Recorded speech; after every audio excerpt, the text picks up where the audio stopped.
Assalamualaikum warahmatullahi wabarakatuh. Perkenalkan, nama saya Mahrida. Di sini ingin menjelaskan sedikit tentang perkembangan zigot, pembelahan sel, dan blastula pada hewan. Pertama, zigot.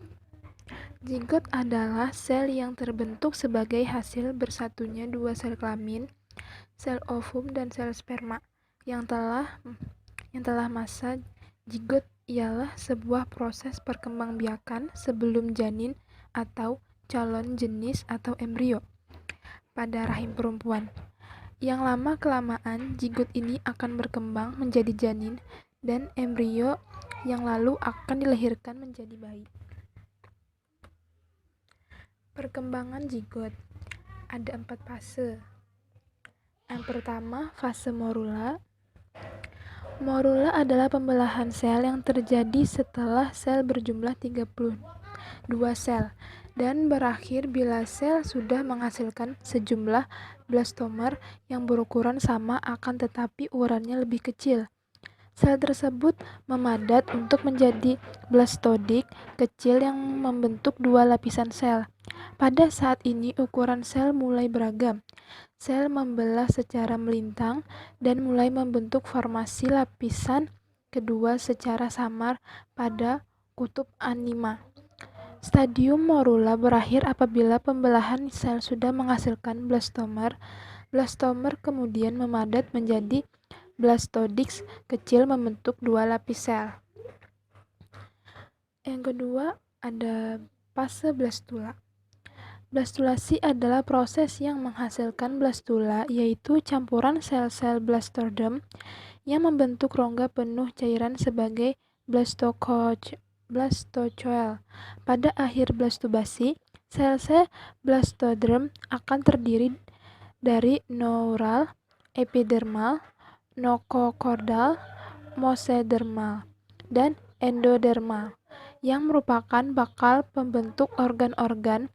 Dicirikan dua lapisan yang sangat nyata dari sel-sel datar membentuk blastocell dan blastodiks berada di lubang vagetal berpisah menutupi sebagian besar kuning telur. Pada blastula sudah terdapat daerah yang berdiferensiasi membentuk organ-organ tertentu seperti sel saluran pencernaan, notochord syaraf, eksoderm, endoderm, mesoderm, dan endoderm. Lalu yang ketiga ada fase gastrula. Gastrulasi merupakan proses di mana sel-sel berkembang dan bermigrasi dalam embrio untuk mengubah massa sel dalam tahap blastokcita menjadi embrio yang berisi 3 lapisan germinal primal. Migrasi sel-sel tersebut terjadi secara terintegrasi yang dilakukan melalui berbagai macam gerakan-gerakan morfogenik. Hasil penting gastrulasi adalah bahwa beberapa sel pada atau dekat permukaan blastula berpindah ke lokasi baru yang lebih dalam. Hal ini akan mentransformasikan blastula menjadi embrio berlapis 3 yang disebut dengan gastrula. Lalu yang keempat, fase organogenesis. Fase organogenesis merupakan fase pembentukan organ-organ tubuh. Pada fase ini, lapisan embrionik akan mengalami didiferensiasi, membentuk berbagai organ tubuh. Lapisan ektoderm akan berdiferensiasi menjadi kulit, rambut, sistem saraf, dan alat-alat indera. Lapisan mesoderm akan mengalami diferensiasi menjadi otot, rangka, alat reproduksi, alat peredaran darah, dan alat ekskresi. Lalu ada pembelahan sel. Pembelahan sel di sini ada terbagi menjadi 2, yaitu mitosis dan juga meiosis.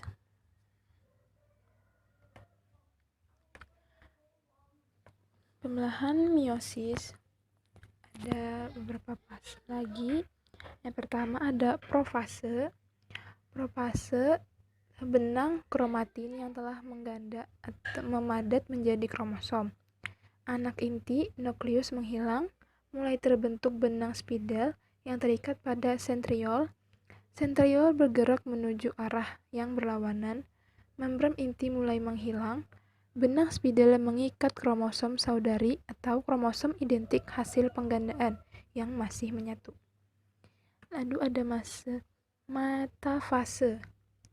Kromosom saudari ditarik oleh benang spidel dan terletak tepat di bidang ekuator hingga membentuk garis lurus. Kromosom saudari terletak di bidang ekuator karena mendapat tarikan yang sama kuat dari kedua arah. Lalu ada anafase. Kromosom saudari terpisah karena ditarikkan dari benang spindle. Kromosom mulai tertarik ke arah yang berlawanan. Lalu terakhir telofase. Kromosom yang telah ditarik akan mulai hilang dan berubah menjadi benang-benang kromatin kembali. Membran inti dan anak inti terbentuk kembali, mulai menjadi pembelahan sitoplasma atau sitokinesis. Lalu ada meiosis. Meiosis ini terbagi menjadi dua fase lagi. Yang pertama, profase 1, leptonema merupakan tahap pengumpulan kromosom. Metafase 1, pada fase ini tetrad berkumpul di bidang ekuator. Anafase 1, benang gelendong membelah dari masing-masing kutub menarik kromosom homolog sehingga setiap pasangan kromosom homolog terpisah bergerak ke arah kutub yang berlawanan. Sentromer belum membelah. Setiap kutub menerima campuran acak kromosom dari ibu dan bapak. Telofase 1, kromatid memadat, selubung inti terbentuk, dan nukleus muncul lagi. Kemudian, sitokinesis berlangsung. Pada manusia terjadi duplikasi 2 kromosom dari jumlah hingga terbentuk 4 kromatid, sehingga terbentuk 23 kromosom yang diduplikasi di setiap kutub. Benang gelendong lenyap, kromatid muncul kembali, sentriol berperan sebagai sentrosom kembali. Lalu yang fase 2-nya, profase 2, sentrosom membentuk 2 sentriol yang terletak pada kutub yang berlawanan dan dihubungkan oleh benang gelendong. Membran inti dan nukleus lenyap. Kromatin berubah menjadi kromosom yang terjerat oleh benang gelendong. Metafase 2, kromosom berada di bidang ekuator, kromatid berkelompok 22, belum terjadi pembelahan sentromer. Anafase 2, kromosom melekat pada kinetokor benang gelendong, lalu ditarik oleh benang gelendong ke arah kutub yang berlawanan yang menyebabkan sentromer terbelah. Sebagai akibatnya, tiap kromatid bergerak ke arah yang berlawanan pula. Telofase 2, kromatid berkumpul pada kutub pembelahan lalu berubah menjadi kromatin kembali.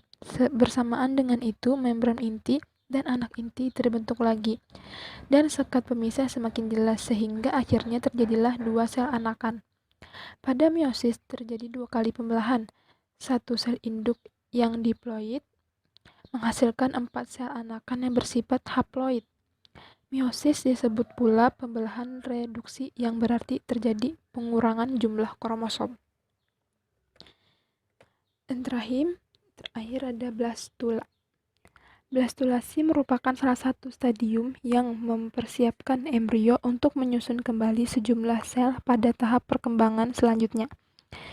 Distribusi Yole pada setiap jenis telur pada suatu spesies berpengaruh terhadap bentuk-bentuk blastula. Umumnya blastula memiliki sebuah rongga yang disebut rongga blastula atau blastokel.